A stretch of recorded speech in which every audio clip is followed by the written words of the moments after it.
What's going on, everybody? It's AG here. It's time for the week 3 edition of my AG poll, my top 25 college football rankings. Join me down in the comment section. Let me know your thoughts. Let me know your top 25, what you would change on this list, who you would add, who you would take off, all that good stuff. We had a lot of movement this week, lots of big winners that have really jumped up in the polls. We'll go ahead and start out number 25, Texas Tech. They've looked pretty good these first couple weeks. Offense looks super explosive today. Really dominant performance today. I think Texas Tech is in a good position in the Big 12 because it's pretty up for grabs. 24, another Big 12 team, TCU. On a bye week this week, but last week absolutely dominated North Carolina. And besides that first drive, TCU had no issues with North Carolina. I know it's kind of game one for Bill Belichick, but still TCU just beat the crap out of North Carolina. 23, Tennessee. Joey Aguilar, I think, is going to be fine in this offense. There were some question marks with Josh Heupel, with everything they lost last year, once they made the playoff, would they be able to rebound? I think they're going to be all right. Their offense is still flowing. We'll see defensively once they get in the SEC.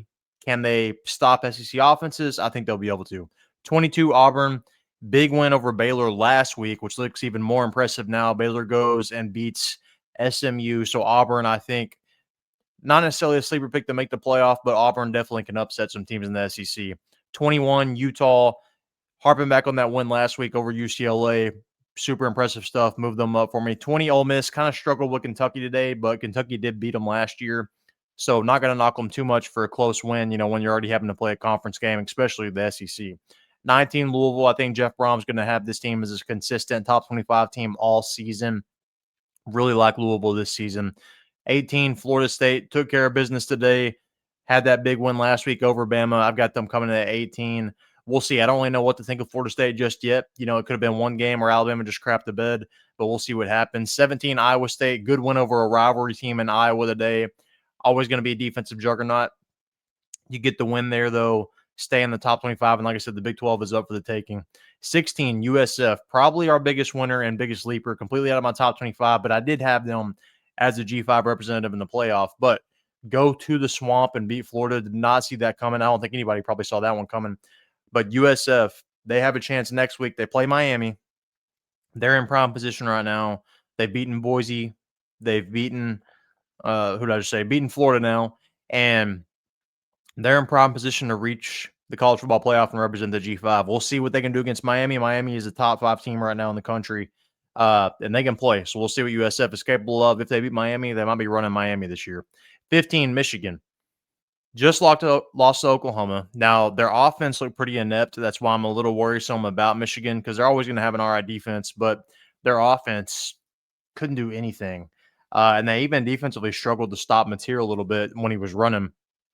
I think they'll be able to get some things fixed, hopefully offensively, because this team defensively is good enough to win a lot of ball games, but offense really going to have to help them out. 14, USC. Dominant win again today. I really like this team. Lincoln Riley, I think this is his best team he's had at USC as a whole. Obviously, you don't have Caleb Williams here, but I think this team could make the playoff. 13, Illinois. Huge win over Duke. Absolutely throttled them. Illinois is a sleeper to make the playoff. I think they're this year's Indiana to where their schedule lines up nicely. They've got some pieces coming back. Watch out for Illinois in the Big 12. Number 12, Oklahoma. Another big winner for me. I did not expect them to beat Michigan, but they did. Again, Michigan's defense, as good as it is usually, Oklahoma kind of did. I won't say whatever they want. They did struggle a little bit, but I was impressed with John Mateer. That's really the first game I've ever watched of him. I didn't watch him much at Washington State, excuse me. And he impressed me today against a tough Michigan team. Their defense looked good. Absolutely shut down Michigan, which isn't just an offensive juggernaut, but still shutting down a top 25 Big Ten team is impressive nonetheless. Brent Venables probably best one he's had at Oklahoma, minus maybe a couple bright spots here and there, but they've done that previously with him, and we'll see if they can be consistent. That's the problem usually there with him. Number 11, Vanderbilt. I was actually super impressed with Vanderbilt today. So I've been high on them all year compared to a lot of people, but they go into Virginia Tech.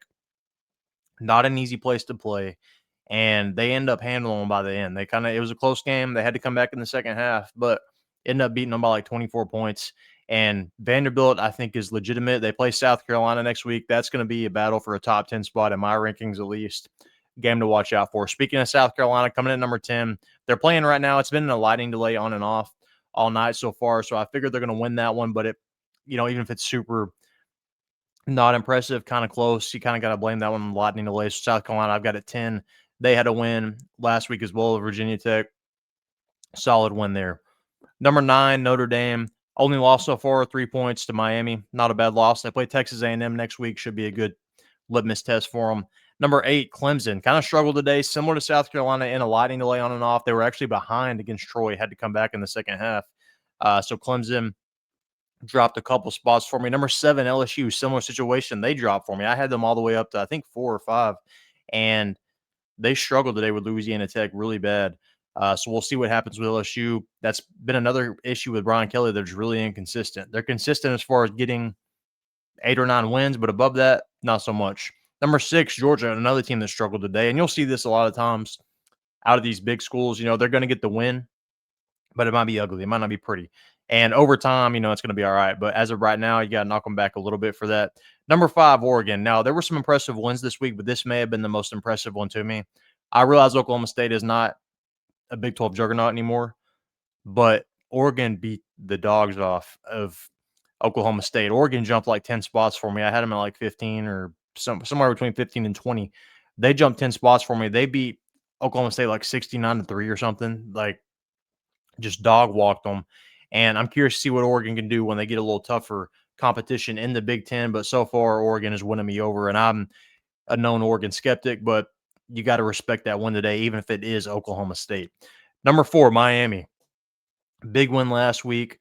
Like I said, we'll see what they got next week. They play USF, and that's actually, believe it or not, going to be a good test because USF is apparently legit. But Miami, I like the direction this team is headed. Carson Beck is a winner. I said that before the season. He's not going to be as flashy as Cam Ward, but he's going to win ball games for Miami. I've got Miami at 4. Number 3, Texas, not just the biggest spread score margin, but they handle business today against San Jose State. I've got Texas at number 3.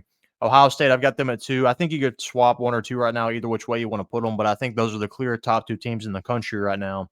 But Ohio State, I've got 2. They took care of business. And then Penn State, I've got them at 1, same thing. And I think, again, those are the top 2 teams in the country right now, either way you put it. Ohio State, I think, has the best 2 players, Jeremiah Smith and Caleb Downs. But Penn State, I think, has the best roster. You've got a good defense. You've got a good returning quarterback. You've got a multiple running back room that can get you over 1,000 yards. So I've got them at number 1 right now. But that is my week 3 top 25. Let me know your thoughts down in the comment section. Who would you add to this list? Who would you take off? All that good stuff. If you are new here, hit that subscribe button for me, though. We do post weekly top 25s and some shorts breaking it down a little bit during the week. But let me know your thoughts down in the comment section. Make sure to like this video and subscribe.